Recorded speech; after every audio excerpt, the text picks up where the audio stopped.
Okay, so after 6 movies and 15 long years, the Resident Evil saga finally wrapped up with a conclusion that honestly flipped the entire script. It threw everything we thought we knew right out the window. We're talking massive twists, huge retcons, and today we are going to unpack all of it. Let's dive in. You know, the whole movie, and really the entire series when you think about it, it all boils down to this one central mystery. A secret so massive that it completely changes how you see Alice, Umbrella, even the apocalypse itself. And the craziest part? The answer has been hiding in plain sight, right back where this whole nightmare started. All right, so to really get the ending, we've got to go back to the beginning, but it's a new beginning. See, the final chapter totally retcons the origin of the T-virus, and it turns out this whole thing didn't start with a weapon. Nope, it started with a father just trying to save his daughter. So meet Alicia Marcus. She was diagnosed with progeria, which is a truly devastating and very real genetic disorder that causes rapid aging. Her dad, Dr. James Marcus, who, by the way, co-founded the Umbrella Corporation, was absolutely desperate to save her. And that desperation, well, it led to one of the most infamous creations in all of horror history. And here's the key thing. The T-virus was never supposed to be a weapon. It was designed as a cure. And it actually worked. It repaired Alicia's cells. But it came with some, let's call them unfortunate side effects. Dr. Marcus wanted to pull the plug, but his partner, Dr. Isaacs, he didn't see a problem. He saw a product. So Isaacs has Marcus killed, steals all his research, and basically adopts his daughter, taking over the whole company in one fell swoop. Now, to run this new empire he's stolen, Isaacs needs a super powerful AI.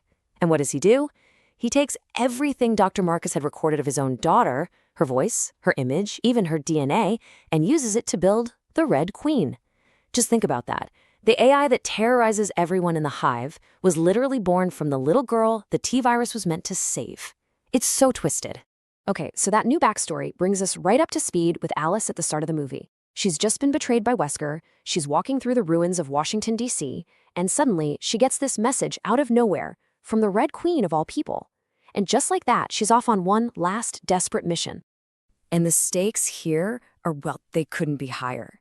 The Red Queen lays it all out.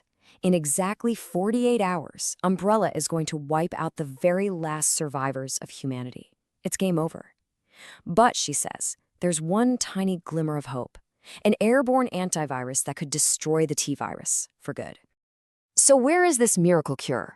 Come on, you know where this is going. It's all the way back where it all began.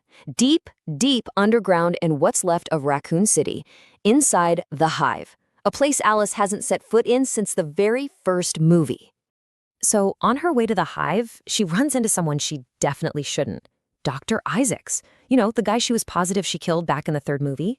Alice is completely floored, but she manages to fight him off. And this moment right here? It's a huge clue that something is very, very wrong. Not everyone is who they seem.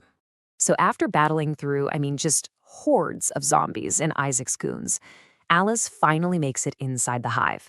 And that's when the Red Queen drops the biggest bombshell yet. She uploads this secret video file, and it reveals the most horrifying truth of the entire series. This is it. This is the moment where everything you thought you knew just shatters. The Raccoon City outbreak? The pandemic that destroyed the world? None of it was an accident. It was all on purpose. The apocalypse was the plan, right from the start. The sheer arrogance of this plan is just mind-blowing. Isaacs and the rest of the Umbrella bigwigs literally saw all of humanity as a plague. And their solution? Just wipe the slate clean. They released the virus on purpose, then tucked themselves away in cryosleep, just waiting to wake up and take over a clean planet. Unbelievable. Okay, but wait a minute. This raises a huge question, right? The Red Queen was built by Isaacs to protect Umbrella. So why on earth is she helping Alice tear it all down? Well, the answer to that is connected to the biggest secret in the entire movie. And the reason the Red Queen turned on her masters, it isn't about corporate loyalty or anything like that. It's personal. And it all comes down to who Alice really is. And here it is, the big one. The hero we have been following for 6 long movies is a clone. The real Alicia Marcus is still alive, now an elderly woman because of the progeria. And she is the actual owner of Umbrella. The Alice we know and love was created from her DNA.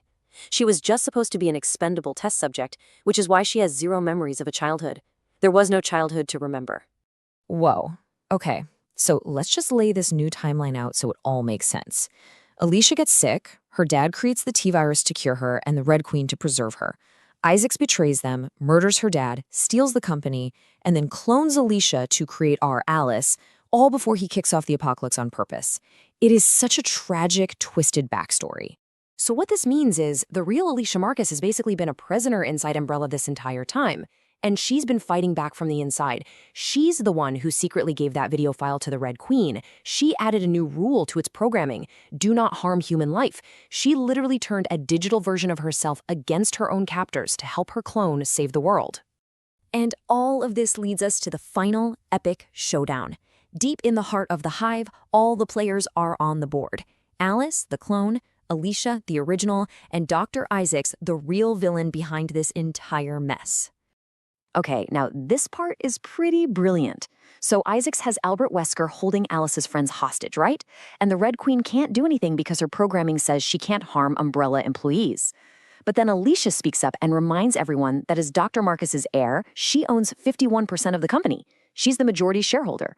And with one sentence, she just says, "Wesker, you're fired." And the second he's no longer an employee, bam, the Red Queen slams the blaster on him. Done. So then Alice has to fight the real Isaacs, who's all juiced up on the T-virus. It looks bad, but then who shows up? The Isaacs clone from earlier in the movie. And when the clone realizes he's not the original, he has this existential meltdown and just kills the real Isaacs. It's the perfect opening for Alice to smash the antivirus file and save what's left of the world. So the antivirus goes airborne and it wipes out everything infected by the T-virus. That includes, sadly, the very frail Alicia. But in her last moments, she gives her clone the most incredible gift. She uploads all of her childhood memories into Alice's brain, finally giving her a past and making her whole.